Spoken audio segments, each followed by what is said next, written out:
Não baseie qualquer decisão de investimento no conteúdo deste vídeo. Não estamos registados como analistas ou consultores de investimento em nenhum país ou entidade oficial. A informação prestada neste vídeo é de caráter geral e informativo e não constitui aconselhamento financeiro.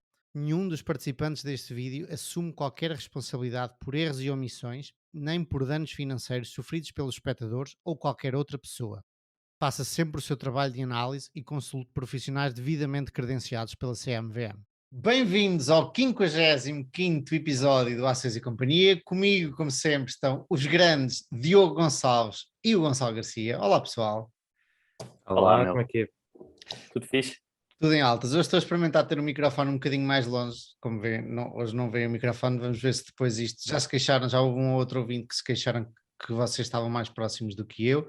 Talvez isso venha a acontecer, mas vamos ver, vamos experimentar e depois nos próximos episódios afinamos a coisa. Como é que vocês estão, malta? Tranquilo? Esta é aquela parte que eu faço sempre a pergunta tipo grande clímax e vocês... Mas depois apanhamos a rir. Depois a coisa... O Gonçalo nem respondeu-me, vê lá. O que é que se passa aí nos mercados? Em off estávamos aqui a falar que estamos todos, pelo menos aqui o Diogo e eu, a levar uma boa talhada. O meu urâniozinho está-me a safar, porque esta história da guerra tem feito com que o urânio suba, mas uma quantidade grande de empresas estão no vermelho, estão a descer, entretanto. Tu, Gonçalo, como é que estás a ver a coisa? Também estou a levar uma talhada. O meu portfólio está aqui por aí 10% desde o início do ano. Portanto, já começa a ser um tomozinho considerável. Já não sentia isto desde o Covid, não é? Portanto, 2 aninhos. Olha, faz agora 2 aninhos. É.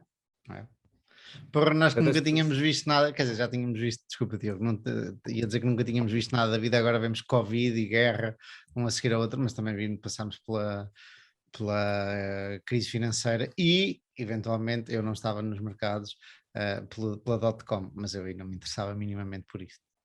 Diz eu, desculpa cortar-te. Eu ia dizer, só caíste 10% não estás mal, não é, Gonçalo? O Rob Vinal já deve estar a cair para aí 40 este ano, ou 30. 40 não, mas 30. Sim, mas temos empresas um bocadinho diferentes. Até o Fund Smith está a cair 15%. Tenho tido algumas coisas que tenho-me safado, aliás, como tenho dito, Berkshire tem-se aguentado muito bem. Depois tenho uma posição grande no Banco Inter, que caiu bastante na última semana, mas desde o início do ano ainda está para subir para uns 5%. Depois vai um bocadinho em contra do meu tema, no sentido do meu tema, que será depois refletir um bocadinho sobre as posições que têm corrido um bocadinho pior, aos piores, nomeadamente a Vidrala, que por um dos fatores principais do custo do seu processo produtivo ser a energia, está a levar uma talhada grande. Essa sim está aqui bastante, está aqui para aí 20% desde o início do ano. E era uma posição grande. Tinha para aí 8% alocado ao Vidrala. Mas depois podemos falar isto melhor. Sim, desculpa. Corticeira, não, ia dizer, não está a levar tanto, mas também publicou resultados e sentiu, apesar de a faturação estarem máximos, sentiu-se no lucro. É muito curioso mencionares isso, porque a Corticeira tinha o preço fixo de grande parte da sua energia até meio do ano passado. E acabou, e eles depois tentavam renunciar e os preços começaram a subir e eles não fecharam o contrato, portanto ficaram completamente expostos, sem qualquer tipo de cobertura, aos preços elétricos e do gás e transportes e afins. Um custo que era 3% do custo total da Corticeira Amorim, comeu para aí 3%, por ter duplicado, comeu 3% do EBITDA, que é incrível. Portanto, era um custo que eles não tinham muita atenção. Não, a Vidrala, por ser um custo muito significativo, não é 1/3 de todos os custos, faz questão de fazer hedging e olha para aquele custo com muita atenção. A Corticeira, era um custo o custo mais importante é o preço da cortiça, é aí que eles focam em controlar. Portanto, mas é incrível como um custo não muito importante se tornou agora muito importante. Eu diria que eles tiveram bons resultados à mesma, não é? Não, baixou, foi comprimir um bocado as margens, mas eu gostei dos resultados. Sim, apesar de não ter nenhuma participação.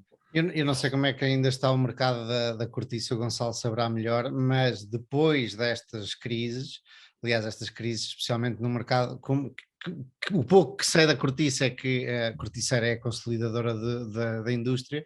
Estas crises ajudam, no curto prazo não ajudam, obviamente não ajudam ninguém, mas no longo prazo ajudam os grandes a consolidarem ainda mais, porque os mais pequenos e com balanços mais fracos, entretanto não aguentam e fecham portas ou vendem barato. E no longo prazo, suponho que isto beneficia alguém como a corticeira, não? Exato. Foi o que aconteceu nas últimas crises, que tem vindo a acontecer. E isso a juntar que todas as garrafeiras, ou pelo menos as maiores garrafeiras, querem garantia de não TCA, não? De garantia que a rolha não tem não detecta aquele químico que deixa cheiro cão molhado no vinho. Pronto, e essa garantia só é possível com máquinas que custam mais do que 1 milhão de euros. Esses dois fatores, a juntar que as pequeninas teriam de fazer um investimento de capital gigante para a sua dimensão, não é? Isto para a corticeira Amorim não é muito representativo, mas para a dimensão dos pequeninos sim, realmente tem levado a uma maior consolidação no mercado. Ao mesmo tempo, há outros fatores que dificultam um bocadinho a corticeira ganhar a escala, como é ter o acesso à matéria-prima. A matéria-prima é finita, portanto, e cada vez a qualidade dos sobreiros tem estado a diminuir, não é? Por causa das secas, fogos e há pouca plantação, portanto é um bocadinho difícil escalar muito a corticeira. Tu podes argumentar isso para todas as áreas, não é? Épocas difíceis, não é? Mas mais acho que tem 2 ou 3 players que consolidam o mercado. E neste caso eu sabia que a corticeira tinha sido uma dessas. Por exemplo, não sei, agora de cabeça, uma Nike concorre com a Adidas, digo eu, assim pensando alto, as duas vão estar bem, portanto não há aí, e a Nike não compra concorrentes, suponho eu, se calhar até compro, mas vamos dizer que não. Portanto, não é tanto numa commodity, e especialmente quando há uma empresa consolidadora, as crises normalmente ajudam mais do que noutros casos. Sim, tendo a concordar que em alguns setores isso vê-se melhor e neste vê-se muito bem, sim. E os vossos temas, amigos? O que é que nos trazes hoje, Diogo? Eu hoje trago um artigo, ele está dividido em 2 partes, mas e na verdade está inacabado ainda, porque isto é o autor deste artigo ainda vai escrever mais coisas sobre isto, mas relacionado com as InsurTech, foi aquela vaga que surgiu mais ou menos em 2016, há uns anos atrás, e que ainda tem, até o ano passado, ou há 2 anos, tem vindo a surgir novas empresas no setor dos seguros, que teoricamente vinham a revolucionar o setor, e ele faz assim um apanhado dos maiores nomes que falaram aí da queda absurda, não é, que essas empresas todas estão a ter. Tu, Gonçalo? Eu vou falar do tema da atualidade, não é? A guerra na Ucrânia e como isto permitiu, pelo menos algumas pessoas, comprarem empresas russas a um PER de 0,01. Portanto, e também um impacto que esta guerra está a ter no meu portfólio em particular. São os 2 temas muito interessantes e eu até hoje sinto-me com assim, um bocadinho diminuído, porque eu estava a começar a ler o meu artigo e pensei, aqui tenho um tema interessante para levar. Depois li o artigo todo e pensei, olha, foi tipo os nossos inícios, um gajo entra cheio de vontade e tal, e depois a coisa morre um bocadinho. Por isso não se importa, eu começo hoje, que é para passar já esta fase à frente, que eu estou muito interessado em ouvir os vossos dois temas, especialmente do teu, Gonçalo. O do Diogo também gostei muito de ler, mas confesso a minha ignorância na área das seguradoras, epá, e preciso de, lá está, ainda bem que existe este podcast, preciso de lhe dar para entender completamente o que é que aquele senhor, especialmente no artigo 2, estava lá ali a dizer. Bom, vamos lá. O meu tema hoje são short sellers, especialmente são short sellers ativistas. E o que são short sellers ativistas? Perguntam vocês. O que são os short sellers ativistas? Oh, muito obrigado, ainda bem que perguntas, Gonçalo. Foi mesmo na hora certa. Bom, bom, o short seller basicamente é alguém, é um interveniente de mercado, um investidor que aposta contra uma ação. Acho que já expliquei isto aqui uma vez, mas para quem não nos ouviu outra vez, ele compra, por exemplo, eu compro uma ação ali, ou peço emprestado ali ao Gonçalo, eu vendo a ação hoje a 10, eu espero. Portanto, tenho 10 euros do meu lado, eu espero que a ação venha, por exemplo, para 5, para exagerar as coisas, volto a comprar a ação e devolvo ao Gonçalo. Entretanto, eu vendia a 10, depois comprei a 5 novamente e aqui no meio eu ganhei 5 euros nesta posição curta. Portanto, eu estou a apostar, a acreditar que a ação vem abaixo. Ativista short seller é alguém que é um short seller que ainda faz algo mais e que torna pública, normalmente são empresas de research e empresas conhecidas por serem short sellers, e que torna pública a sua posição, e normalmente estas empresas, especialmente os ativistas, estas empresas, estas pessoas, estes ativistas short sellers, têm algo a dizer sobre a empresa, do género é uma fraude ou não está a conseguir cumprir aquilo que toda a gente julga que está a conseguir cumprir. Portanto, eles trazem normalmente, são os arautos da desgraça, trazem normalmente más notícias. Nós uma vez falámos aqui, quando o Gonçalo falou estava a falhar o nome, do fooling all the people all the time, ou fooling some people all the time. Exato, o livro do David Einhorn. Exatamente, o Einhorn, que é um conhecidíssimo short seller. Fooling some of the people all of the time. All of the time. E pronto, e este artigo basicamente há uma grande discussão, especialmente nos Estados Unidos, onde os mercados são mais desenvolvidos do que aqui, há uma grande discussão sobre se os short sellers são bons para o mercado em geral, para o mercado de capitais, ou são maus. E há argumentos dos dois lados da barricada. Há muitas pessoas que acham que muitas vezes os short sellers são intervenientes de mercado de curto prazo, portanto, pegam numa empresa, encontram qualquer coisa que está ali mal, carregam e depois tornam pública a sua análise para o mercado se assustar e mandar abaixo, sei lá, 10, 15, 20, whatever que seja, mas rapidamente num curto espaço de tempo, e depois cobrem a sua posição imediatamente, fecham a sua posição assim que a ação vem abaixo, e só não é que a razão que eles apresentaram fosse a razão que está por detrás da queda de preço, mas sim o facto de eles virem do medo do mercado, por eles virem a tornar essa posição conhecida.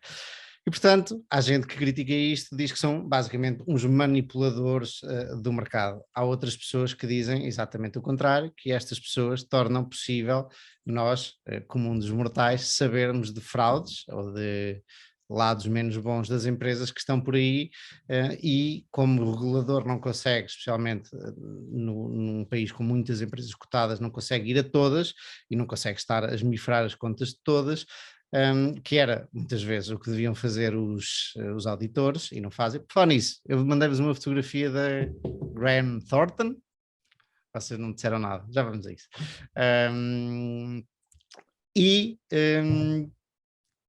Pronto, e depois, isto para dizer, existe um fenómeno que é os short sellers depois de, portanto, shortam uma posição, vamos dizer a Tesla, no dia a seguir vêm se bem que a Tesla já não funciona, já não há nenhum short seller que consiga mandar lá abaixo, mas vamos com esta, e depois tornam a sua posição pública, e no dia a seguir, quando a ação cai um bocado, eles fecham parte da sua posição para controlar o risco, é uma estratégia de risk management, e acusam-nos de fazerem isso no dia a seguir, logo fecharem as suas posições, e houve alguém que achou por bem que eles deviam ter um período de cool-off de 10 dias a seguir a desvendarem a sua posição curta em alguma ação. Claro que depois há os argumentos, depois há empresas de advogados dos dois lados e a banca dos dois lados com argumentos que são todos válidos. Para mim, na minha opinião, e para terminar este curto artigo, parece-me que é um serviço vital no policiamento dos mercados, ou das empresas ou dos managers que são menos, que têm intenções menos boas. Se pode levar a exageros e alguma manipulação, sem dúvida, e se assim fosse, e o facto é que é difícil de saber como distinguir uma da outra, as intenções das pessoas uma da outra, como controlar isso é mais difícil, e daí que a SEC, a SEC, o regulador americano, esteja há anos a ouvir as várias partes interessadas e não consegue, ou ainda não tomou grandes providências. E é isto, o meu artigo é este, não era assim nada de outro mundo, é mais outra vez o tema dos shorts são bons ou são maus. Parece-me a mim que eles são mais bons do que maus, mas... Eu acrescentava, tu focaste muito na parte de fraude, mas eu acrescentava também que os short sellers também são motivados por shortar algo só por parecer caro, ou por lhes parecer caro. Não é? O Einhorn shortou a Tesla, por exemplo, e nunca disse em algum momento que a Tesla era uma fraude em si. Eu não sei se ele não comentou por várias acaso vezes acho que ele SEC até no Twitter e tudo. Ele disse que era fraude. Não sei se era fraude, mas que havia ali algumas políticas menos saudáveis. Ok, a contabilidade de Tesla é muito agressiva. Ele pode ter dito que a contabilidade é muito agressiva, e é de facto, e a forma como eles contabilizavam os créditos de CO2 e afins, e as políticas de amortização, mas daí, isto é uma coisa diferente de dizer que a empresa está a fazer fraude.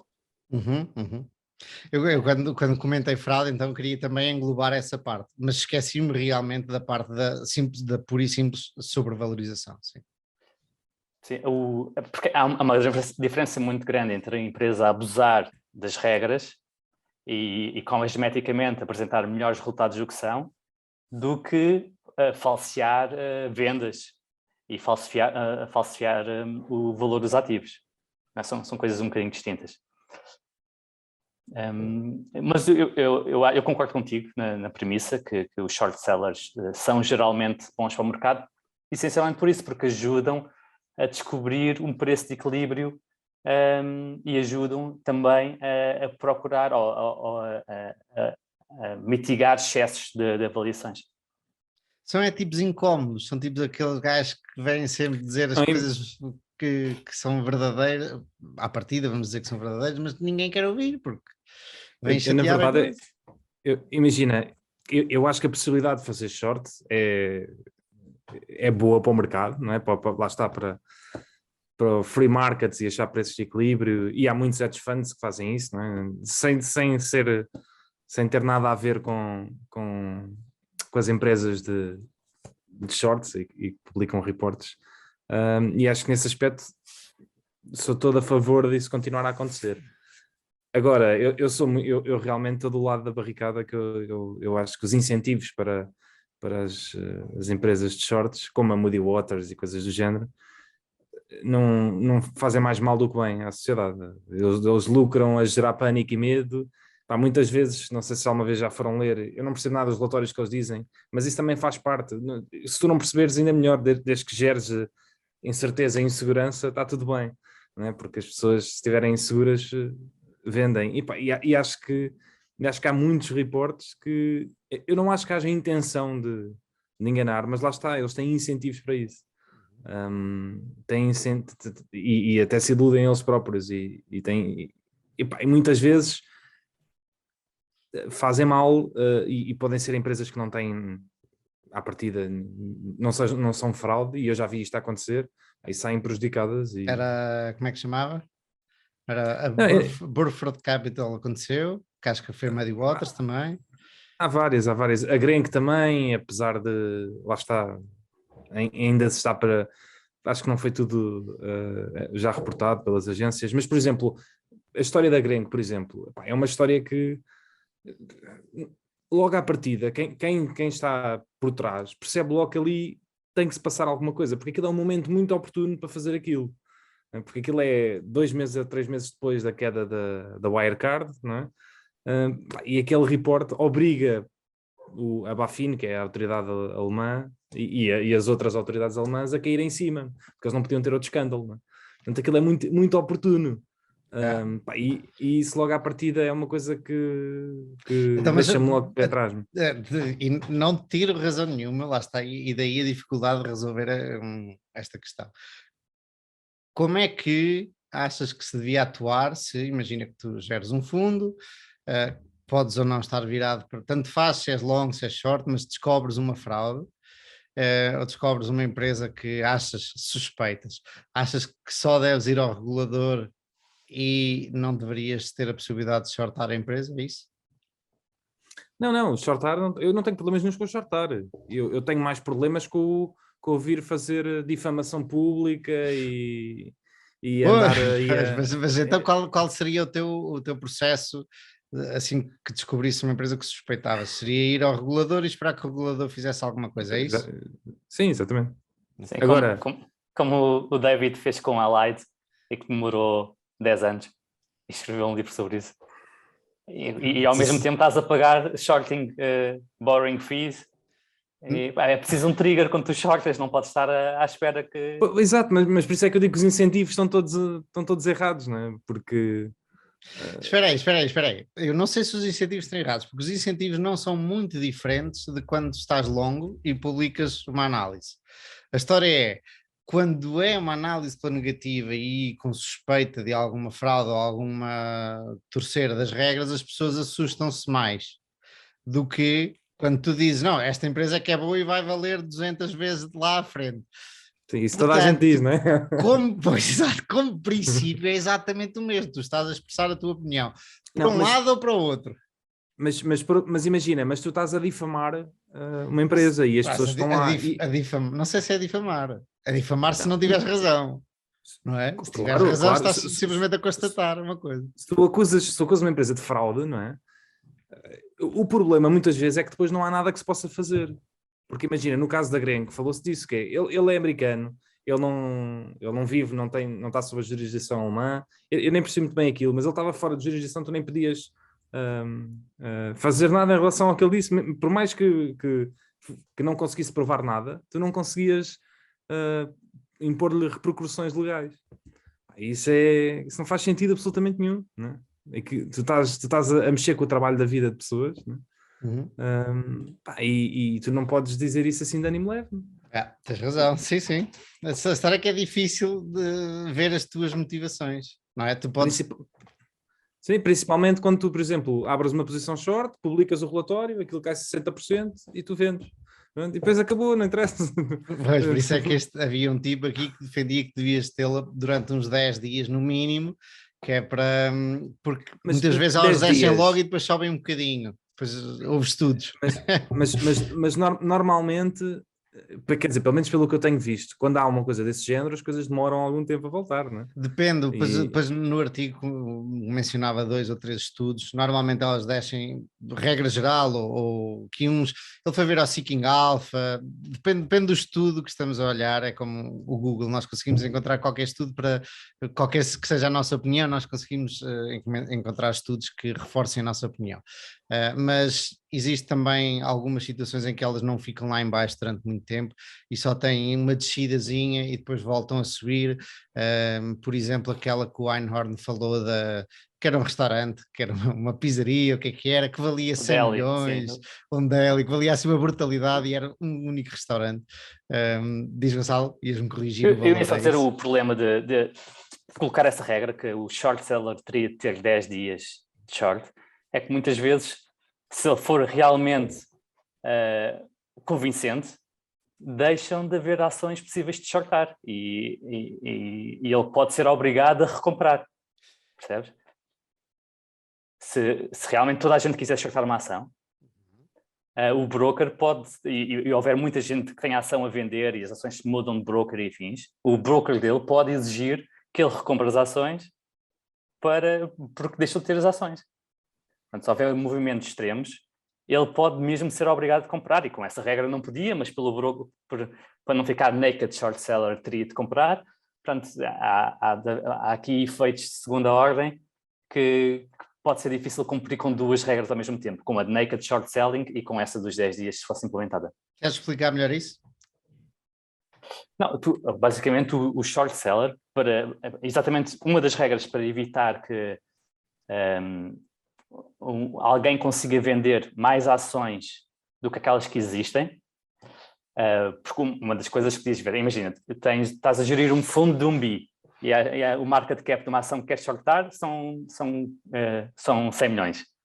Portanto, tu com um bi, ou um bocadinho com uma parte dos teus fundos, consegues, shortando a ação, ter um impacto tal que podes levá-la a zero se quiseres. Uhum. Basta vender as ações como se não houvesse amanhã. Para evitar isto, uma das regras é que só podes shortar se comprares a ação primeiro.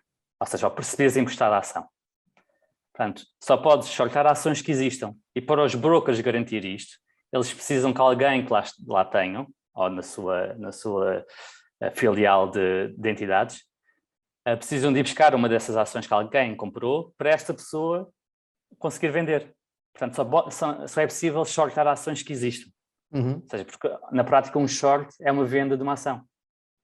E antes, quando isto tudo começou, antes nem sequer precisavas ter a ação, podias vender e ficar naked short selling, portanto, uma venda mesmo a descoberto. E como é que isso se relaciona com os 10 dias? Relaciona porque a qualquer momento tu podes ser obrigado a cobrir essa posição, porque a ação, tu não sabes se o teu broker vai ter aquela ação sempre.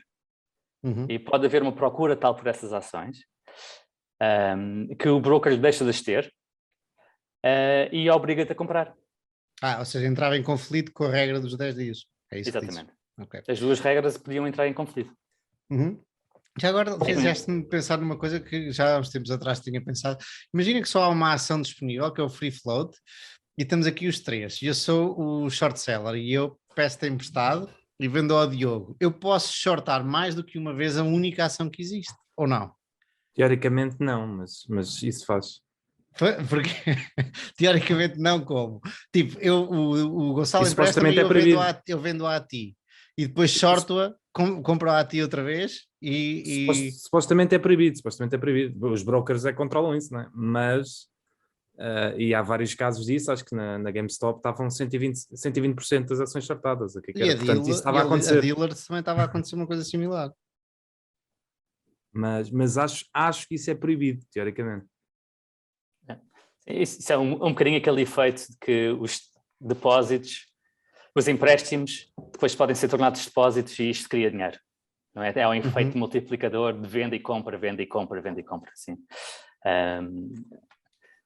O impossibilitar o naked short selling tira um bocadinho este efeito multiplicador, mas não elimina. Portanto, por isso é que às vezes em que tens um short interest superior a 100%. Uhum.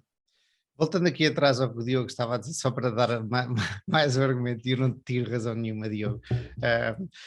Estavas a dizer que estes short sellers ativistas se aproveitavam do mercado, das pessoas que, por exemplo, nós estamos longos numa ação qualquer e os tipos vêm aqui criar o pânico e de repente podemos estar um ano com uma ação a perder dinheiro, ou 2 ou 3, e a empresa nunca mais ganhar a sua reputação, a demorar tempo e os argumentos deles, do short seller, não terem validade nenhuma. Isso é verdade, e isso explora um princípio que já falámos aqui, que é é mais fácil, não sei o nome deste princípio, mas sempre que há uma notícia má, a reputação vem abaixo e depois, mesmo que ela não seja verdadeira, a reputação demora, as pessoas demoram a reganhar a confiança nessa empresa ou nessa pessoa. o primeiro clique é mais importante ou tem maior impacto do que depois os argumentos. Depois nós temos a nossa, é isso. Depois temos a nossa opinião formada, mesmo que nos deem argumentos em contrário, é difícil ao ser humano mudar a sua opinião porque já tem a sua opinião formada. Mas, Diogo, também te digo uma coisa que é, as pessoas que não fizeram o seu trabalho de casa também merecem. Há muita gente que compra ações sem fazer ideia do que é que está a fazer, e portanto também merece. Queremos estar a falar de clientes. O meu problema, exato. O meu problema não tem a ver com os investidores, o meu problema tem a ver com os trabalhadores, exato, com os administradores, com quem dá o litro ali todos os dias e que tem a sua reputação posta em jogo. Sim, e isto é especialmente grave numa empresa financeira, como é a Grenke, não é? Seria menos grave numa empresa business to business com poucos clientes, em que fosse muito fácil mostrar aos clientes que não havia problema nenhum, que eles vissem que realmente o serviço existia e que estava tudo conforme e afins. Mas sim, os problemas de reputação não é só pelo valor da ação, é porque depois há um reflexo, não é? Se os clientes acharem que há um problema de reputação, há um reflexo no valor da ação e esse reflexo já é real.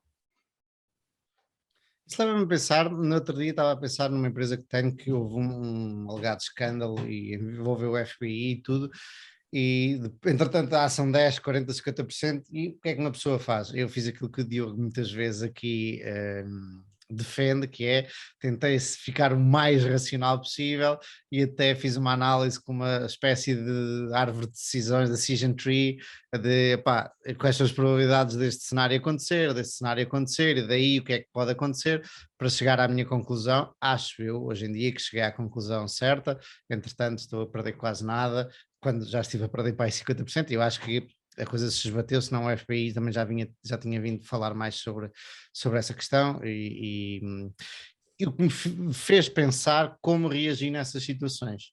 E nessas situações, por exemplo, de short sellers a virem falar e tal.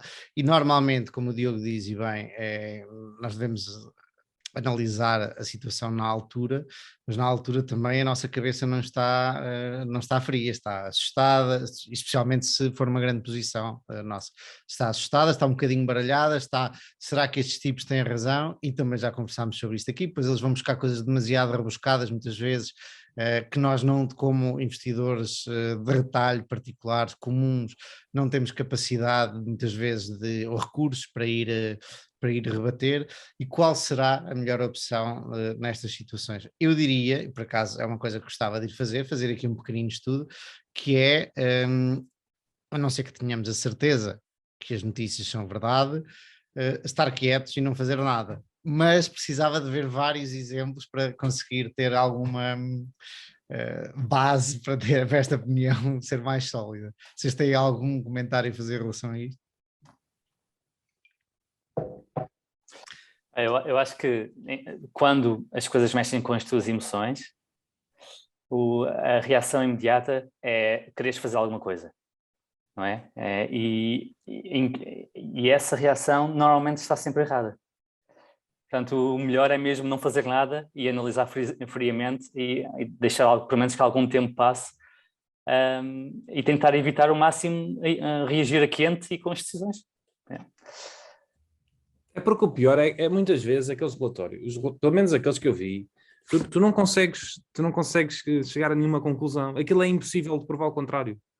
Aquilo é feito de maneira que tu não consegues provar que aquilo é assim ou provar o contrário. Uhum. E então o que é que tu vais fazer? A minha opinião normalmente acaba sempre por ir mais por esta questão das intenções, principalmente se a pessoa que está lá tem incentivos financeiros. Por exemplo, no caso da Wirecard, há uma história muito, muito gira de uma das pessoas que esteve atrás daquilo e a desmascarar aquela fraude foi um jornalista da Financial Times, muito reconhecido, que ele já deu muitas entrevistas. Isso para mim tem um peso muito maior do que sendo um fundo de short, não é? Porque ele não tinha incentivo financeiro para isso. Uhum. E um fundo de short tem. E, portanto, quando é algo que eu não consigo provar e que aquilo está feito de maneira que eu não consiga provar, não é? E ele tem incentivo financeiro para isso, para mim, eu não dou credibilidade nenhuma, por mais que ele tenha credibilidade, mas não posso dar. Não. Uhum. Olhem lá, no outro dia um de vocês falou aqui de uma estratégia de investimento de alguém, eu acho que foi um de vocês, a minha cabeça está um bocadinho enovoada neste pensamento, de alguém que só reforçava a sua posição passado 6 meses ou qualquer coisa do género. O que era isso? Isso foi o último episódio. Uhum. A E minha foi, memória, o Gonçalo está a rir da minha memória, que é um desastre. sim, porque é muito, muito recente. O meu tema da semana passada foi quando é que se devia fazer average down. E uma das regras que ele implementou para não levar à ruína, não tornar daquelas posições de 5% numa perda de 15%, foi cada vez que faz um reforço, até ao próximo reforço, espera 6 meses. Eu só demoro a ter o trigger e depois lembro-me das coisas e lembro-me de não fazer average down nas empresas alavancadas e tudo isso. Só me demora é saber quando é que falámos sobre isso. Boa, é isso. Isso é uma coisa que se pode aplicar, mais ou menos uma coisa que se pode aplicar a isto. De esperar um tempo para depois sim repensar a coisa. E é isto, o meu tema. De certeza que devemos falar sobre ele mais vezes no futuro. Se não tiverem mais nada a comentar sobre este tema, acho que sugiro que passemos aqui ao tema do Gonçalo. Gonçalo, vamos a isso? Bora lá. Então, falar um bocadinho sobre a guerra da Ucrânia e o impacto que está a ter nos mercados. Curiosamente, o impacto principal veio depois das grandes sanções económicas, em que a mais relevante parece ser a impossibilidade de grande parte dos bancos russos, incluindo o Banco Central, usarem o sistema de mensagens SWIFT, que é fundamental para fazer transferências, principalmente em euros e em dólares. E talvez mais surpreendente foi também a Suíça quebrar a sua posição de neutralidade que mantinha, pelo menos desde a Primeira Guerra Mundial. E também implementou estas sanções e impossibilita, ou pelo menos dificulta muito o acesso dos ativos financeiros dos russos e do Banco Central que tem na Suíça. E é curioso verificar que a Rússia até estava bem preparada para estas sanções, mas já antecipava que haveria algumas e construiu cerca de 40% do PIB em reservas do Banco Central, e estas reservas estavam principalmente não só em dólares, mas também estavam em euros, em ouro, em Chinese yuans e afins. Mas com estas sanções o Ocidente conseguiu dificultar, se não bloquear, o acesso a cerca de 50% das reservas.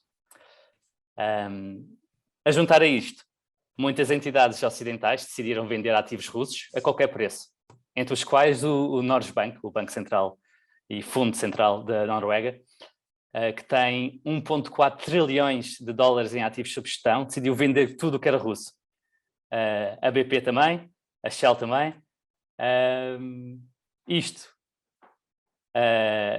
E também por causa das sanções, a juntar que ficou muito difícil qualquer pessoa de um Ocidente a comprar ações russas, inclusive a Interactive Brokers não me permite a mim comprar um ADR de empresas russas, ou mesmo um GDR de empresas russas cotada em Londres.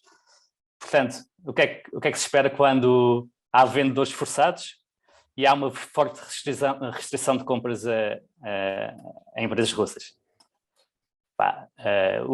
Os preços ficaram absurdos. Não é? Então, o Diogo colocou lá um banco russo que era possível comparar a 0,01 uma vez lucro, não é?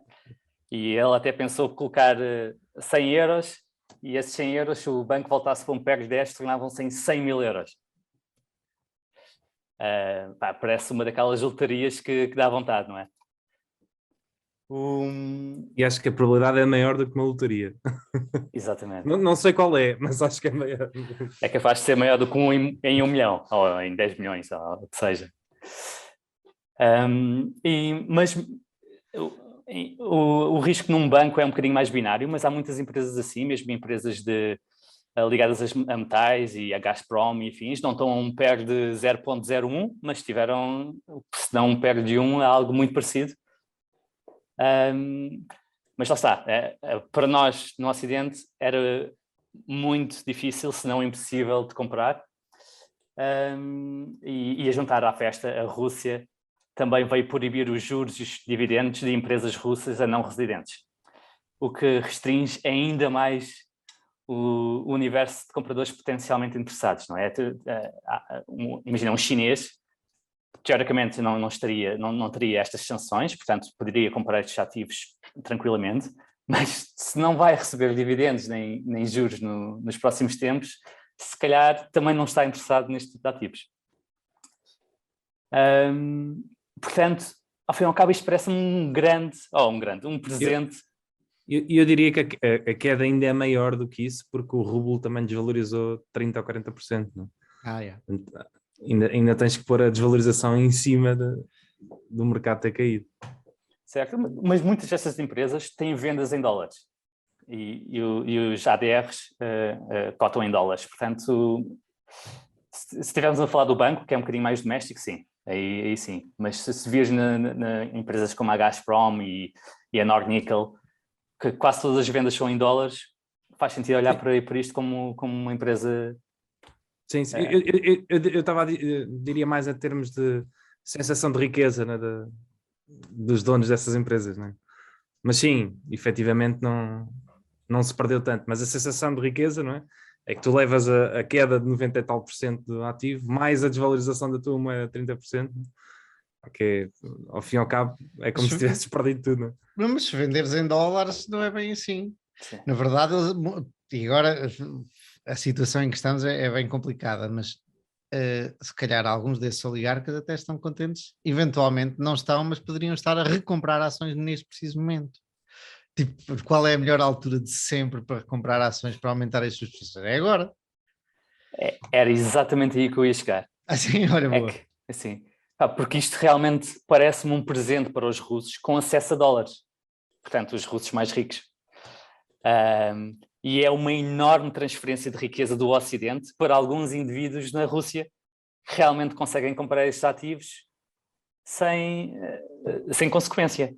Não é? Isso é que tu estás a comprar e muitas destas empresas vão conseguir continuar a vender energia. Portanto, as sanções não afetam a energia, pelo menos até agora. Portanto, Gazprom e afins vão continuar a vender. Nornickel muito provavelmente vai continuar a vender os seus metais.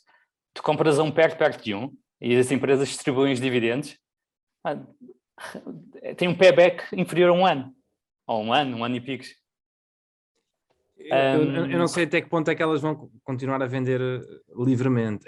Apesar das empresas energéticas serem as mais protegidas, na minha opinião. Mas mesmo assim, eu tenho lido que eles não estão a conseguir vender todo o petróleo. Pelo menos o petróleo, já li vários artigos que eles não estão a conseguir vender.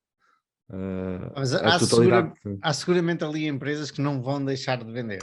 Sim. Tipo, fertilizantes. O Brasil depende completamente do potash, nem sei dizer em português, de fertilizantes russos, eventualmente ucranianos. Agora há muitas outras que são drasticamente afetadas. Por exemplo, as companhias aéreas russas, não é? Com a história toda das empresas de leasing terem que terminar os contratos, não é? Eu não sei se não vão à falência muitas companhias aéreas. Seguramente. Há de haver muitas empresas que vão ficar a rasco. Eventualmente o governo poderia ajudar. Sim. O que é mais despesa, mais inflação, mais desvalorização do rublo. Isto depois é um ciclo vicioso. Não? Mas companhias aéreas, bancos, há aí muita empresa que é afetada. Agora, provavelmente as de commodities, eles conseguirão exportar, nem que seja a preços mais baixos, não é? Podem estar a perder lucro, mas para alguém vão conseguir exportar. Conseguem exportar para a China. Sim. Mesmo que todo o Ocidente coloque sanções e é um bocadinho difícil a Europa não importar qualquer... Aí o verdadeiro vitorioso, se calhar, até é a China, não é? Que consegue comprar aquilo mais barato. Espera, desculpa, Gonçalo, qual era a empresa que estavas a comentar no outro dia, Diogo, que é a Google lá do sítio? Yandex. Até é mais que a Google, mas sim, também faz de Google. Também tem um motor de busca. Mas também faz entregas, também é tipo Uber Eats, e também tem táxis. É tipo uma Uber, mais Google, mais... é uma empresa importante e poderosa lá. Mas o mercado está fechado há vários dias. Entretanto, ela já caiu 80%. 80%, mas o mercado já está fechado há vários dias. Provavelmente O ADR caiu, dizes. sim, se houver ADR já deve ter caído bastante mais. Há 78%. No Nasdaq, 78%. Mas está fechado, não é? Exato, desde dia 25 sim. que não é possível transacionar. Uhum. Sim. Portanto, pelo mercado estar fechado na Rússia, só os russos com acesso a dólares é que vão conseguir comprar estas empresas. Não, acho que isto também está fechado no mercado americano. O acesso a esta empresa, em particular. Sim, a Yandex também está. Eu não sei se outras também estão. Mas houve umas quantas que conseguis comprar a preços ridiculamente baixos. E essas depois, sendo um russo, depois tu podes converter os ADRs para a empresa local, para as ações locais. Portanto, basicamente estás a conseguir comprar, se tiveres acesso a dólares, lá está, a empresas que depois poderão ter valor para ti enquanto residente na Rússia. Eles tinham muito eu estive a falar com uma amiga minha russa cá e eles tinham muito acesso a dólares, até porque eu estranhei com isto tudo, logo ao início, a ver filas, não sei se viram as imagens deles a irem ao multibanco. Assim, mas qual é que é... Se o rublo está a desvalorizar, imagina se o euro desvalorizasse, porque é que eu iria ao multibanco levantar euros? Não estava a fazer muito sentido. Mas o dólar é muito utilizado na economia russa. Não é bem dual, mas se tu quiseres pagar em dólares, podes pagar em dólares, é possível levantar dólares, portanto eles têm essa facilidade. E eu, hoje ou ontem, vi que saiu uma legislação para os brokers e para entidades intermediárias, que eles têm que pagar a partir de ontem um imposto de 30% se quiserem comprar dólares ou outra moeda, vão ter que pagar 30%. É uma brutalidade. Sim. Um dos medos de russos residentes na Rússia era que o governo os obrigasse a converter as contas em dólares, lá está, como estás a dizer, eram bastante comuns, em rublos a uma taxa pré-definida. Portanto, daí também a necessidade de ir levantá-los e ter cash. Mas eu acho que ainda uma melhor alocação seria comprar estas empresas. Ou pelo menos pegar num $100 e comprar algo que depois pudesse valer 100 mil. Ou pegar em 1000 e pôr 100 em cada um, ou 50 em cada um, se encontrares empresas suficientes. Tu tens o ETF russo, continua a ser transacionável. Eu não sei como, mas há aí um ETF que até o Cupi falou dele, que eu acho que ele deve ter vendido a posição, não voltou a falar do assunto. Aquilo caiu mais a 70% depois de ele ter falado daquilo, que ia comprar aquilo. Mas é possível de comprar, se bem que aquilo eu li que está completamente desatualizado. Bem, os mercados estão fechados, não se sabe, mas eles fazem um cálculo de NAV e acho que o NAV está no $1 e aquilo ainda está a transacionar a $5. Portanto, aquilo ainda está um bocado desconectado da realidade. Portanto, eu não sei se faria muito sentido comprar aquilo, mas há aí um ETF russo, eu agora não me estou a lembrar do nome. Não sei se encontras aí, Maurício. Sim. Mas aqui a questão é que o ETF provavelmente não está domiciliado na Rússia, portanto não vai ter acesso ao flow de dividendos e de juros dos seus ativos. O interesse aqui era mesmo, imagina, se estiveres mesmo interessado em comprar estas empresas russas, tu até podias mudar por lá, abrir conta num broker e comprares. Mas os ETFs podem pagar juros, não é? Não, mas os ETFs é só um veículo que compra os veículos russos, certas ações ou dívida russa.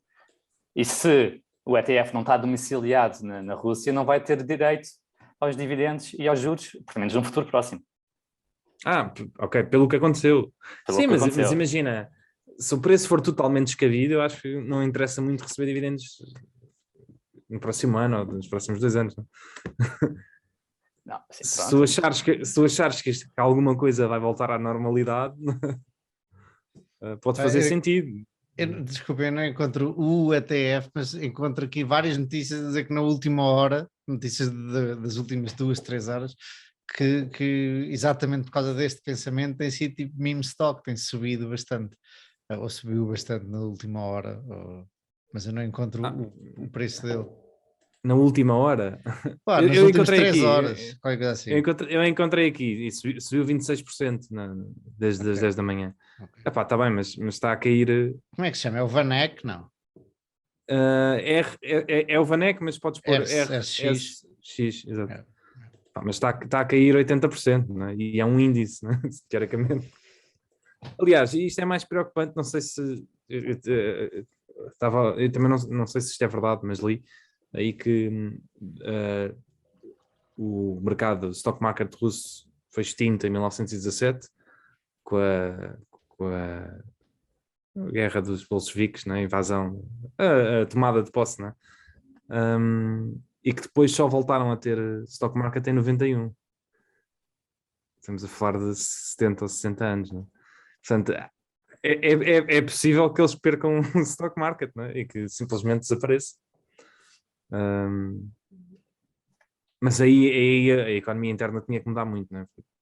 Não, hoje em dia, não é? Eles têm um mercado de capitais, têm capitalismo a funcionar. Mas isto só para lembrar que eles tiveram 60 anos sem ter um mercado de capitais. Portanto, Gonçalo.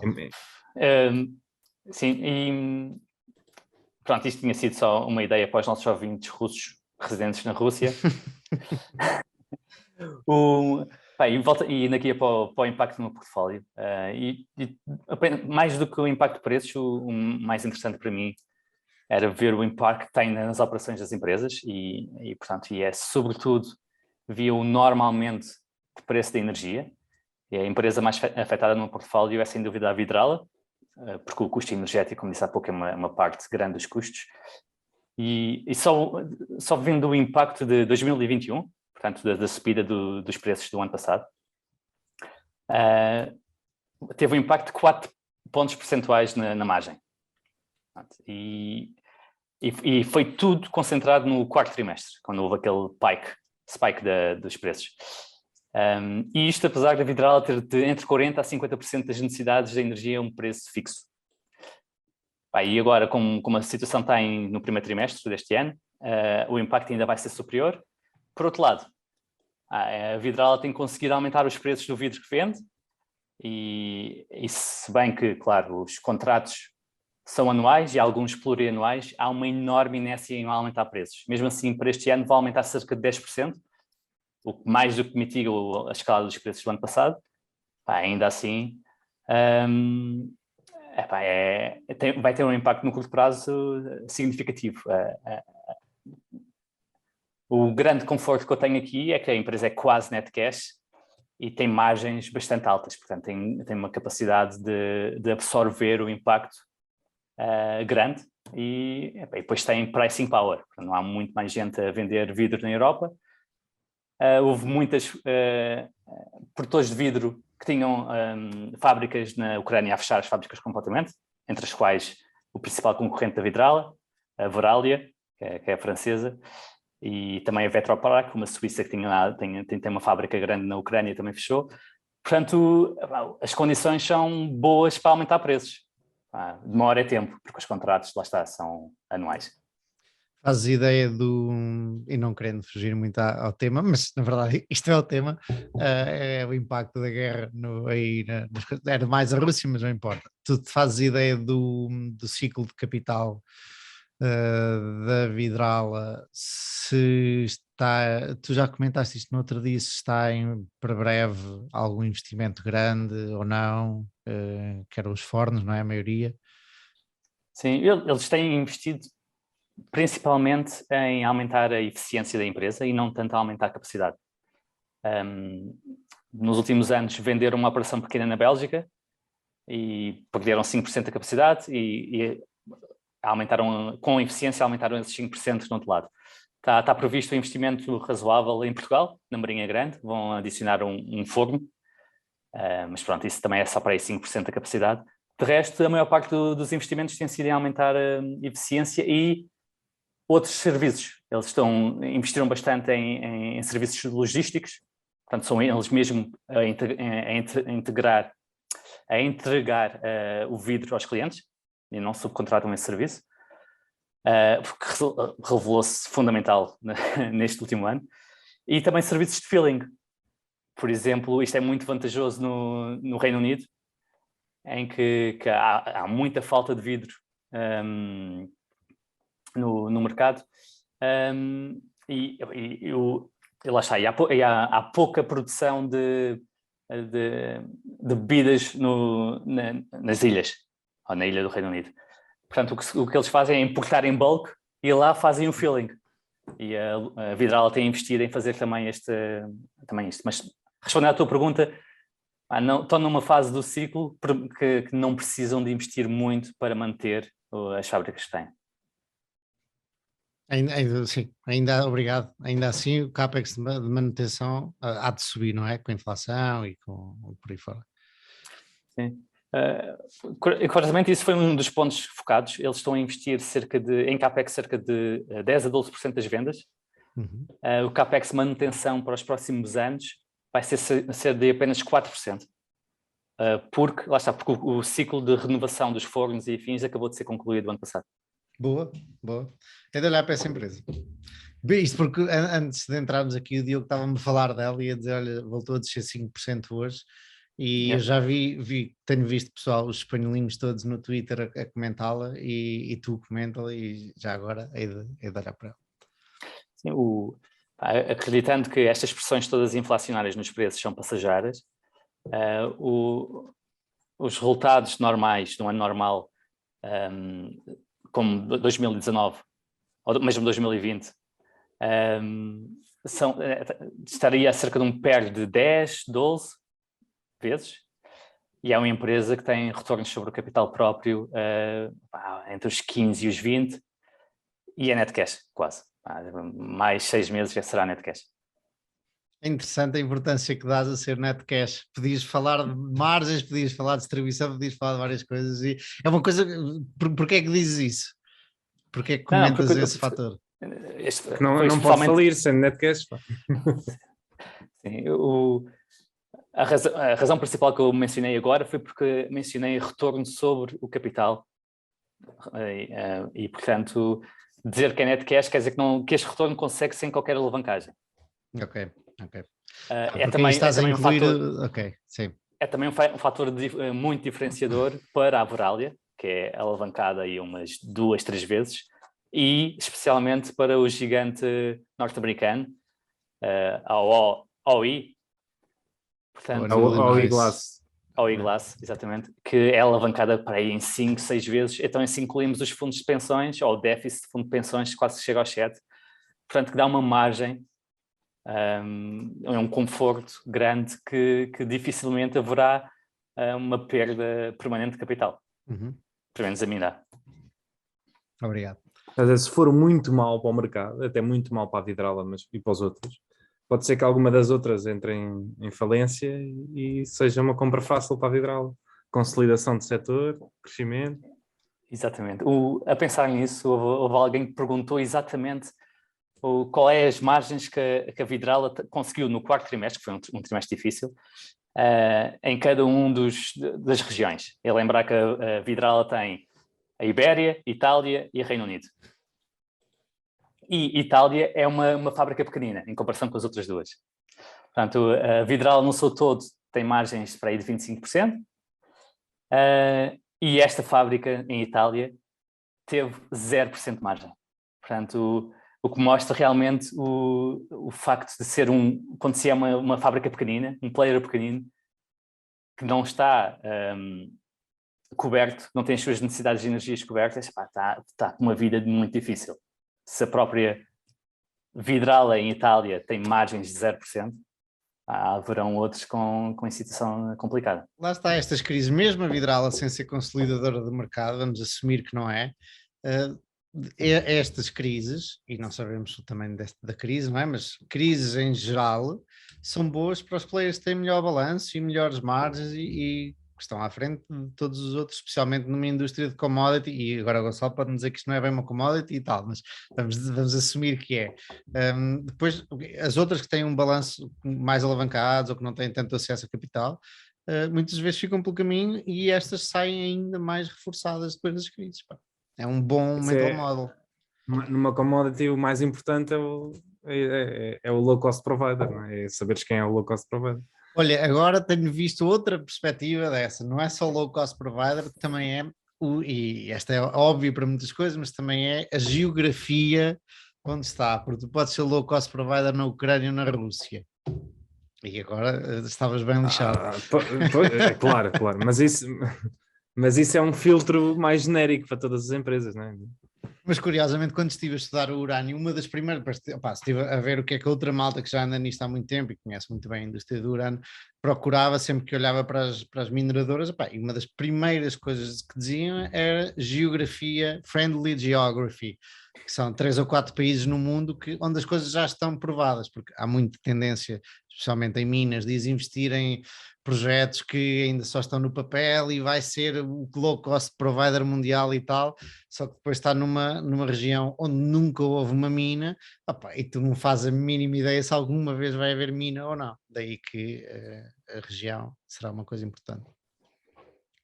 Por exemplo, nos semicondutores, aposto que agora há muita gente mais preocupada em investir na TSMC ou em algumas empresas muito focadas em Taiwan.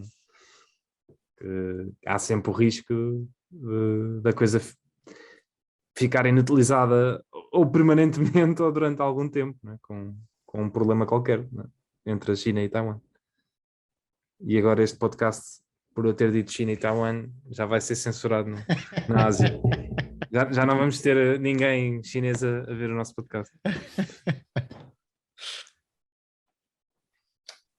E mesmo, estava a lembrar, por exemplo, a Navigator estudou a melhor localização no mundo para desenvolver uma plantação de eucaliptos integrada numa fábrica de pasta e papel, e do mundo inteiro acabou por escolher Moçambique. E pronto, e já lá vão quase 10 anos. E ainda não tem a fábrica. Ainda não tem a fábrica, já fizeram as plantações, mas tem estado a fazer um pressing para o projeto avançar, mas está a demorar muito, muito tempo. Nisso, agora que ando ali a olhar para a Altri e a SMAP, ou Navigator, ali na Figueira da Foz, são lado a lado. Sabes qual é que veio primeiro e qual é a história dessas duas fábricas? Não. A Selby foi comprada há muitos anos. Originalmente não era da Altri. Ok, mas e foi comprada a quem? A Stora Enso. É curioso que estão lado a lado no meio do nada, não é? E uma faz pasta e outra faz papel.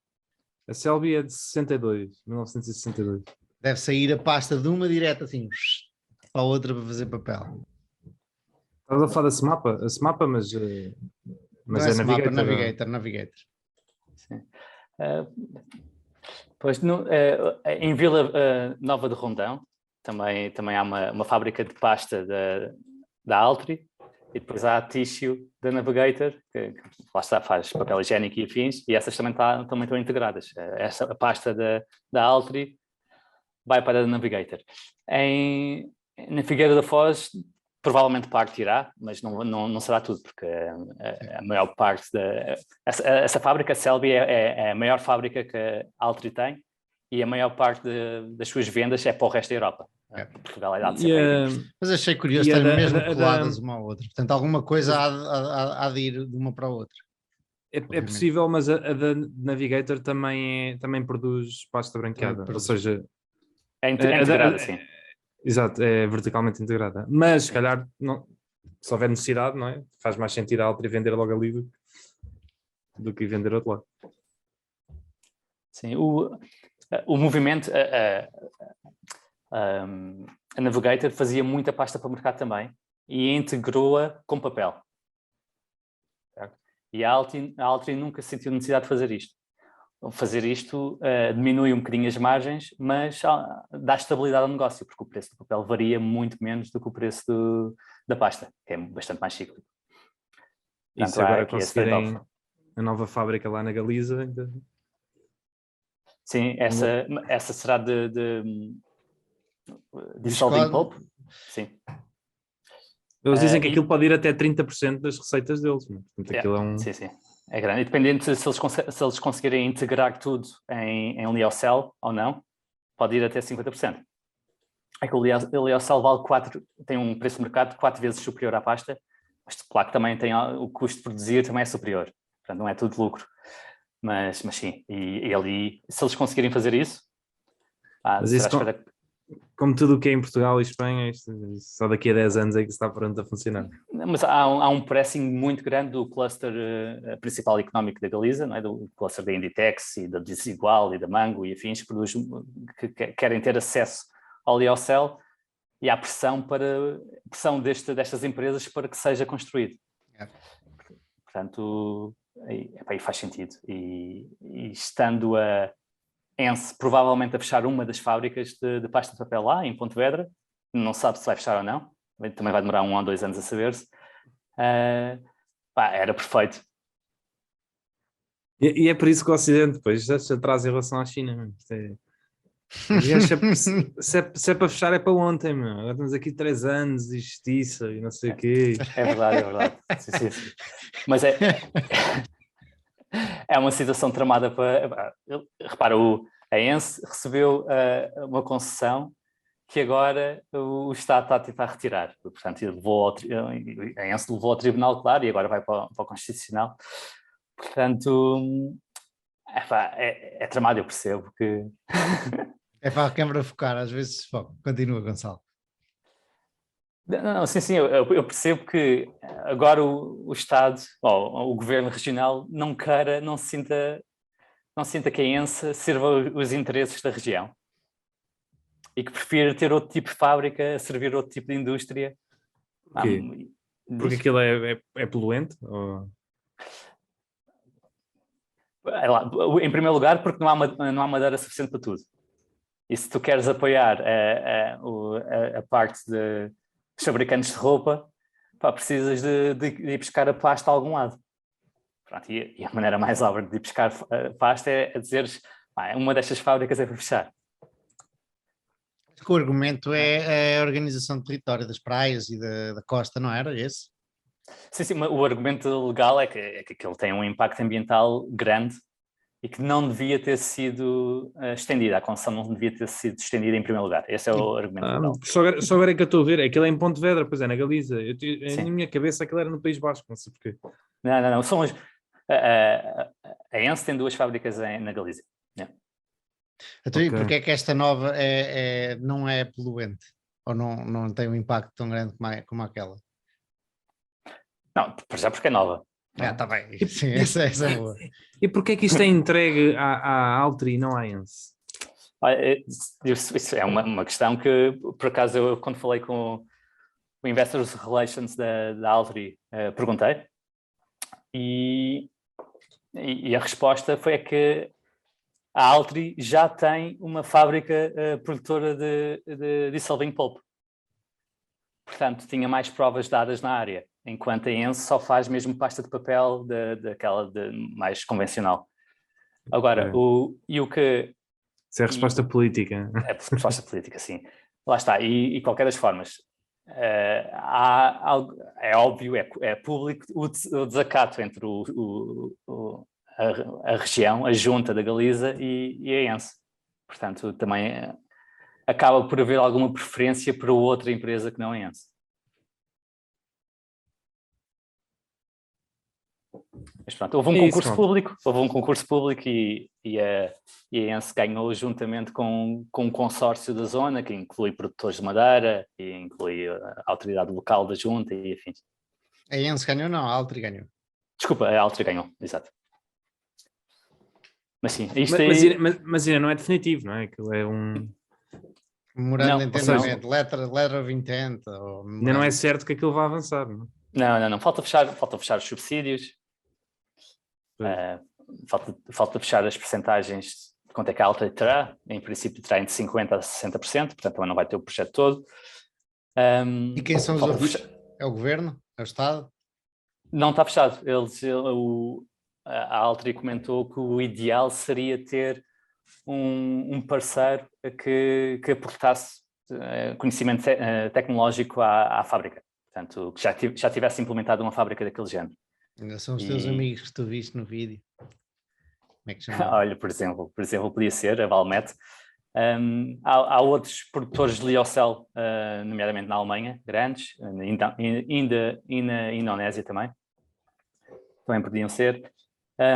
E também convém, eu acho que também vão reservar uma parte para os produtores de madeira da região, o que seria, que faz todo o sentido, não é? Alinhar interesses e para que o sourcing da madeira seja mais fácil.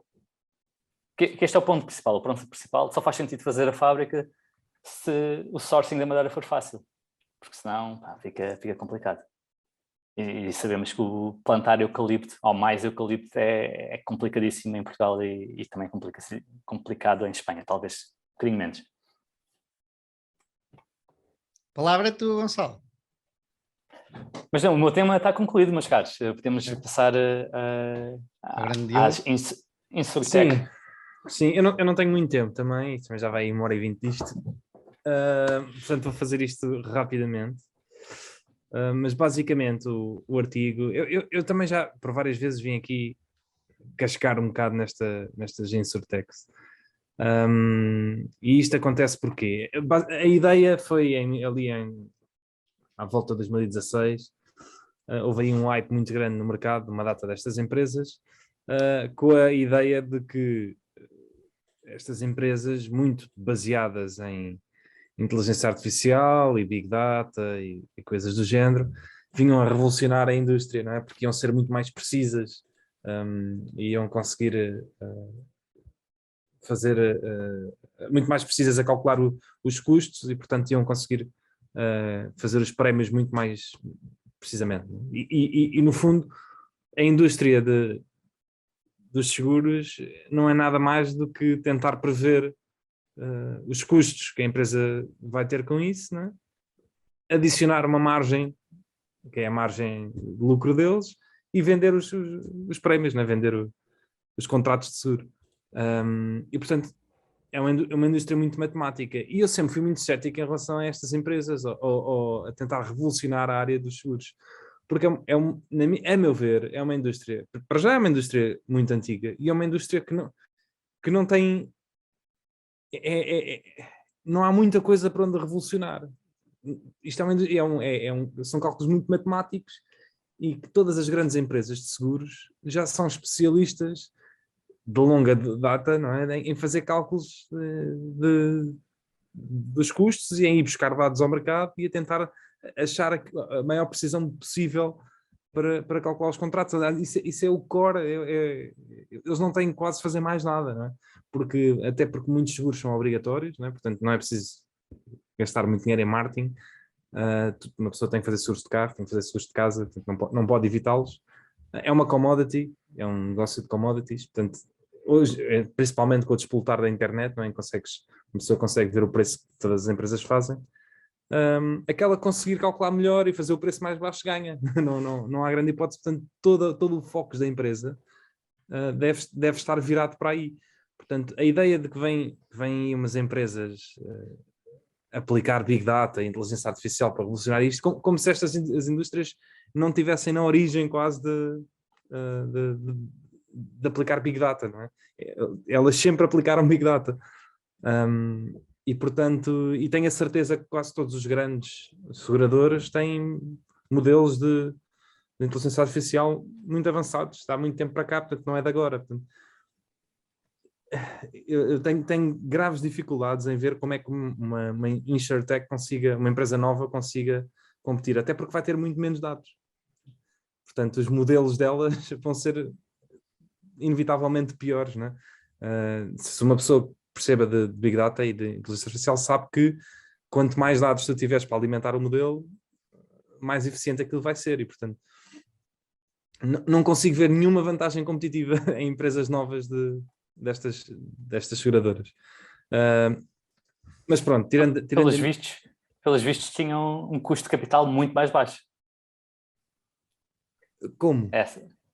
Porque os investidores estavam dispostos a investir bastante só porque sim. Ok, sim. Nesse aspecto sim. E um dos argumentos que ele fala aqui também no artigo, e que eu já vi muita gente a falar no Twitter e noutros sítios, é a história da destas empresas terem net cash, terem bastante dinheiro em net cash. A Lemonade tinha não sei quantos bilhões em net cash. E eu interrogo-me sempre o que é interessa ao net cash numa empresa seguradora. Isso para mim não me faz absolutamente sentido nenhum. Tirando o facto de que eles têm que mostrar aos reguladores um certo nível de solvência e que os reguladores podem obrigar a ter dinheiro disponível para eles operarem, de ser mais ou menos net cash não me diz nada, porque, ou melhor, diz se tu tiveres prejuízo nos teus contratos que fazes, mas se tu fores uma empresa que faz contratos, que sabes fazer os contratos e que és lucrativa, fazer os contratos, tu não precisas de dinheiro para vender mais, não é? Tu até fazes dinheiro sempre que vendes, tu recebes o dinheiro upfront, não é? Mais a tua margem e portanto não tens uma necessidade de, não é como se fosse uma empresa automóvel tipo a Tesla e quisesses construir fábricas e tivesses de gastar bilhões de antemão, não é? Antes de começar a vender. Portanto, as seguradoras, o único dinheiro que precisam é o mínimo de equity disponível para garantir os rácios de insolvência dos reguladores. Mais do que isso, não. Se tens mais. Ok, o que podes fazer é ver o valor de mercado e retirar esse dinheiro. E dizer que está barato porque ela tem aquele dinheiro. Mas isso não me prova o business model, isso não me diz nada. Isso só me diz que eles levantaram dinheiro dos investidores e que têm dinheiro ali. Portanto, eu não consigo ver esse argumento.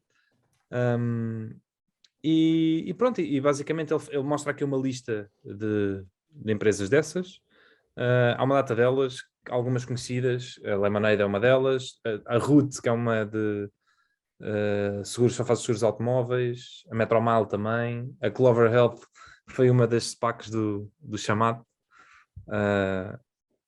e há mais 2 ou 3, e basicamente estão todas a cair mais de 80%, desde o IPO, exceto a Lemonade, que está, eu acho que neste momento está a cair só um bocadinho desde o IPO. Em que basicamente foi um fiasco geral para todas elas. E pior do que isso, tu tens empresas como a Metromile, que depois de cair 80 e tal %, ela é adquirida pela Lemonade, que aquilo foi feito uma aquisição, um merge entre as duas, em que a Lemonade vende ações para comprar a Metromile. E é vendida, lá está, 90% abaixo, um ano depois. Quer dizer, aquilo que me parece é que a maior parte delas foram esquemas. Foram maneiras de levantar dinheiro ali e depois encaixar alguma coisa, mas que em termos de revelação de mercado não trouxeram nada. Ele depois mostra, ele exclui basicamente as empresas de seguros de saúde e mostra as outras, porque ele diz que ele não percebe muito das empresas do sistema de saúde americano, não vale a pena estar a pensar nisso. E mostra então a Metromile, a Hippo, a Root e a Lemonade. E em todas elas a Hippo tem um loss ratio de 130%, portanto, ou seja, está a perder dinheiro com os contratos, mas todas as outras têm um valor minimamente aceitável e, portanto, não de loss ratio, que é basicamente essa tua margem. Mas falta, repara que aí falta esse é o claims loss ratio. Sim, não é o combine, não é o combine. O combine inclui também o expense ratio, porque eu aposto que muitas delas têm um combine acima de 100. Tem, todas elas estão a perder dinheiro.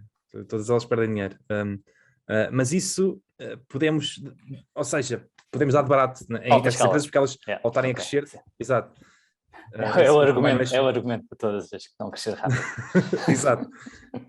Desde que pelo menos o loss ratio seja positivo, não é? Para elas já vai menos mal, não é? Mas só que depois isto é complicado porque elas também são dúbias na maneira como apresentam as contas, não mostram as contas separadas por país. E, por exemplo, no caso da Lemonade, a Lemonade tem várias linhas, não é, de seguros, e agora com a compra da Metromile, por exemplo, vai adicionar também seguros de carros, mas depois não te mostra como é que o negócio está a crescer consoante o país e consoante o tipo de seguros, etc. Portanto, ali depois também tem contas muito duvidosas. Aquele toque que ele dá à Trupanion. Achei curioso. A Trupanion nem sequer menciona, nem sequer se chama prémios aos prémios. Se chama subscriptions. Não há prémios de seguro. Achei isso muito curioso. Mas marketing. É interessante e tens razão que a Trupanion faz muito marketing. Mas, por exemplo, a Trupanion é um exemplo que eu vejo como uma empresa seguradora que tem todo o potencial para ser a maior empresa de seguros de animais. E o facto de eles fazerem a ideia de subscriptions é marketing, e é por isso que ela depois também estava avaliada a valores muito, muito acima dos concorrentes, por isso e por estar a crescer também a níveis altos. Mas, por exemplo, a Trupanion crescia, estava a crescer a 40% ao ano, está a crescer a 40% ao ano, e raramente precisou de capital, porque lá está, aquilo, ela é lucrativa, ela na verdade não é lucrativa, mas não perde dinheiro, está a zeros, não é? O cash flow neutro, mas ela tem um loss ratio de 85%, ela define isso como, é o objetivo dela, é ter margens de EBITDA, lá está, de combined ratio de 85%, e portanto tudo o que ela faz gira à volta daquele valor. E todo o dinheiro, todo esse cash flow que ela gera é usado para reinvestir e para continuar a crescer mais. Mas o combined ratio da Trupanion é 85%? Não, o loss ratio. Ah, o loss, ok. O combined ratio é 0, é 100. Ok, é 100%. Okay. E tem sido assim há 10 anos. Há 10 anos que ela tem um combined ratio de 10%, ou seja, ela sabe efetivamente definir o preço de quanto é que custa um seguro de animal. E ela define aquilo como subscription porque os seguros animais normalmente têm uma duração muito curta. As pessoas usam no passado 8, em média acho que é passado 8 ou 9 meses, ou 6 meses, ou o que é de começares a pagar o seguro. E portanto aquilo não é bem como um seguro de casa ou de carro, não é? Que as pessoas estão a pagar e depois demoras muito, não é? Aquilo é um seguro de curta duração. Tu começas a fazer o seguro, e passado 6 meses já estás a usar o seguro. E por isso é que eles... Mas porquê? Porquê é que chamam subscription se usa logo o seguro? Não estou a perceber a associação. Tem a ver com o tipo de... Por exemplo, o seguro tem a ver com o tipo de negócio. Tem a ver com o tipo de negócio. Eles não aplicam o dinheiro, por exemplo, um seguro de vida, as seguradoras têm float, lá está, têm dinheiro acumulado, não é? E aplicam aquele dinheiro. Isso não acontece na Trupanion. A Trupanion não tem float. A Trupanion não... Porque como os seguros são de curta duração, eles não podem aplicar o dinheiro em lado nenhum e, portanto, esse paradigma dos seguros não existe. Mas repara, os seguros de automóveis também são de curta duração, não é só um ano. A questão é que são renováveis quase sempre. Por exemplo, a linha direta renova 92% dos seguros todos os anos. O que dá origem a ter este float. Mas porque é que não seria esperável que um seguro de um animal não fosse renovável? Não, os seguros normalmente são renováveis. Tu rapidamente usas o seguro. O custo aparece logo, passado pouco tempo. Exatamente. Então eles não têm float, eles não podem estar a aplicar o dinheiro à espera, não podem estar com o dinheiro disponível. Eles têm que estar com o dinheiro disponível porque têm logo que usar. Eles não vão aplicar aquele dinheiro. Mas se tu tens novos a entrar, acabas por ter float. Se tu estiveres a crescer, podes ver isso assim, mas eles aplicam isso para esse dinheiro para crescer. Imagina que tu não estás a crescer, certo? Imagina que tens uma máquina montada em que tens aqueles clientes e os cães que morrem entram novos e aquilo está fixo. Eles não podem ter float. A duração do float é muito curta, sim. É de 6 meses ou de 5 meses. Eles não têm dinheiro disponível, não têm. E daí a ideia de que aquilo não é um negócio de seguros tradicional e que é mais um subscription, não é? Em que tu pagas para ter aquele serviço e podes usar amanhã e podes usar sempre que quiseres e basicamente é uma maneira de tu, ao pagares à Trupanion, podes ir sempre ao veterinário, não tens que ter despesas, etc. Mas é claro que é marketing, a ideia, o nome, a questão de chamar subscription ao que estás a pagar.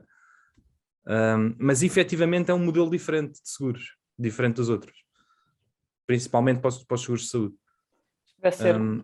Não parece muito diferente, por exemplo, um pacote de seguro dentário. Tu só usas porque para ir ao dentista e porque vais pôr aparelho e afins. Eventualmente, eu acho que até seria mais parecido, lá está, com o seguro de saúde de uma pessoa. Ainda com uma duração mais curta, mas seria o mais parecido seria o seguro de saúde. Eu não disse um seguro de saúde porque há muitas doenças que demoram muito tempo a ser resolvidas, ou podem ser mesmo para a vida inteira, e por vezes, e aliás, a Berkshire até tem um quadro com isso, e com despesas com os seguros de saúde, e há uns tipos de seguro que demoram muito tempo até acabar. Portanto, a duração não é 1 ano. Mas um seguro dentário, acho que seria mais assim, porque a maior parte das coisas ficam resolvidas rapidamente. Sim, e mesmo aí, imagina, isso depois também depende, mas eu acho que os seguradores de seguro de saúde têm tendência a ter os clientes durante mais tempo também, não? Por exemplo, os cães em média vivem 10 anos, não é? E se calhar não faz logo o seguro ao início, e depois até aí depois acaba por a duração do teu cliente, não é? Entre aspas, também é mais pequena. Mas pronto, isto resumindo, voltando atrás, eles têm muito mais dados, eles neste momento já são a maior da indústria a calcular seguros de saúde para cães e para gatos e para outro tipo de animais, e portanto a vantagem competitiva deles é essa. Lá está, a vantagem é que eles usam obviamente a inteligência artificial, mas a vantagem é que eles têm mais dados, porque já fazem isto há mais tempo e fazem-no bem.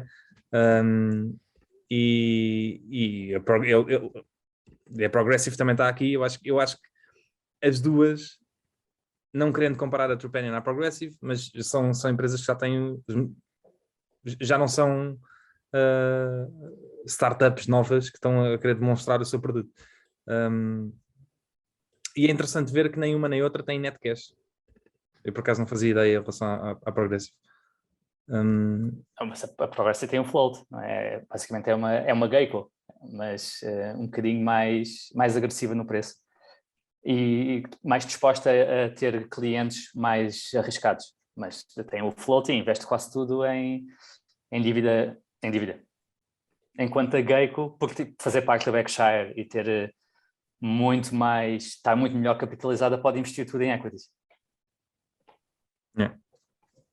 Mas pronto, mas isto para mostrar relativamente à maior parte destas empresas, tirando o caso da Lemonade, que ainda está pouco abaixo do custo de entrada, as outras todas foram um completo wipeout quase, não, para os clientes em 2 ou 3 anos. Para os acionistas. Para os acionistas, sim. E que dificilmente eu vejo alguma vantagem competitiva a surgir a partir daqui. Porque lá está, não é através de tech, não é? Da maneira como tu aplicas os dados que vais ter alguma vantagem quando todas as empresas que estão na área dos seguros já fazem isto há muitos anos e têm matemáticos e têm engenheiros e têm a calcular modelos que são muito mais precisos e que dificilmente, a meu ver, vão ser retirados. Eu até considero que os melhores nesta área são muito bem protegidos precisamente por isto, porque é uma indústria que é uma commodity, lá está. E quem já está há muitos anos nesta indústria tem uma vantagem competitiva que é difícil de um novo player vir a competir com o incumbente. E portanto sou sempre cético sempre que surgir alguma coisa relacionada com seguros de empresas novas, eu vou ser muito cético que vai conseguir fazer alguma moça. Lá está, basta ver historicamente as empresas de seguros. Eu agora não quero dizer nenhuma asneira, mas são empresas muito antigas, já duram há muitos anos, e há poucas empresas que são empresas novas a entrar nesta área. Sim, o que tem tido sucesso. Tiveste aquela ascensão das empresas que fazem seguro direto e realmente são o melhor negócio, e achas que começaram sobretudo com o telemóvel e depois com a internet, e por cortar custos de agentes e de intermediários, realmente era um melhor negócio em si e conseguiam combater por parte dos custos. Mas isso também não é a própria GAI que fazia isso, e é de 1930, não é? Sim, mas pronto, aqui em Espanha tens a linha direta começou nos anos 90 e já é o 4º maior em Espanha. Mas assim, dos anos 90 com um modelo de negócio melhor, demorou 30 anos a conseguir 7% do mercado. 30 anos. Portanto, é um mercado muito, muito estável. Exato. E é 30 anos com custos mais baixos e só consegues 7%. E, por exemplo, em Portugal, eu não sei bem em Espanha, mas em Portugal, aí há 2 anos ou há 3, eu vi que toda a indústria seguradora automóvel teve prejuízo. Ou seja, eu tinha não sei se era combine, se era loss, agora já não sei, mas acho que era combine ratio negativo. Negativo, acima de 100%. Portanto, é uma indústria que é altamente competitiva. não é nada fácil alguém vir aqui e fazer moça, porque lá está, eles têm os dados da população toda num determinado país durante décadas, sei lá, algumas a ser quase durante mais de 50 anos. Epá, e a única maneira que tu podes competir com eles, das duas uma, ou és mais preciso, ou tens menos custos. E essa, lá está, nesse caso foi uma vantagem de acabar com os agentes, né? Porque conseguiste reduzir custos e competir dessa maneira. Mas não é fácil, eu não, de todo não acho que seja uma indústria fácil de competir com os incumbentes. E por isso quando a Tesla diz que vai entrar nos negócios dos seguros e competir com a Progressive ou com uma Geico, pá, lá está, muito cético. Por mais que o Elon Musk consiga fazer rockets e que vão ao espaço e que voltam, eu não sei se ele consegue criar uma empresa de seguros que compita com os incumbentes. Acho mais fácil o que ele fez do que ir competir. Bom, meus senhores, estamos a chegar ao fim. A conversa foi ótima. Foram bons temas, exceto o meu, mas há dias e dias. O teu foi bom também, meu caro. Vemo-nos para a semana. Um abraço e um fim de semana. Bom fim de semana para vocês. Bom fim de semana.